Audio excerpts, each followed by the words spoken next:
আল্লাহ আমার বাড়ি দেশে বাড়ি নাটোরে, বাইরে আমি কাজ করি, গরুটাকে আমি খাওয়াই মামা। আমি প্রতিদিন খাওয়াই না, একটু যত্ন করি। আমার দেন খুব সুন্দর ছেলের মতো লাগে, আমার সাথে কিছু করে।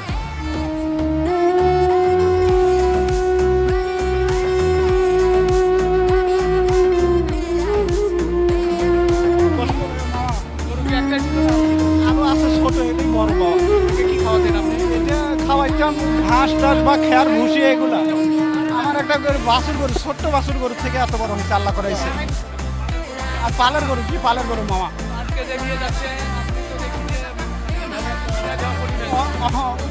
অনেকদিন কষ্ট করে পালছি মামা, একটু কষ্ট লাগে বাবার ভিতরে। হ্যাঁ, এর লেগে খুশি, হালাল কাজে গেছে আমি, এর লেগে খুশি, আল্লাহর কাছে অনেক খুশি। যে দিচ্ছে তাই হালাল ভাবে দিক, আল্লাহ তার দোয়াটা কবুল করুক, এটাই আমি চাই বাবা। আমার অন্য কিছু নাই বাবা। আল্লাহর কাছে দোয়া করে দিছি বাবা, আমি দোয়া করে দিছি, আমি দোয়া করে দিছি মামা, দোয়া করে দিছি মামা। বিক্রি করে চোখের পানি চলে আসছে ভাই। হ্যাঁ, অনেকদিন পালছি বাবা। আমি আল্লাহর কাছে লাখো শুকরিয়া, যে লিছে আল্লাহ তার নিয়তটা পূরণ করে দেয় মামা। জি, ধৈর্য ধারণ করেন ভাই। হ্যাঁ, জি জি জি।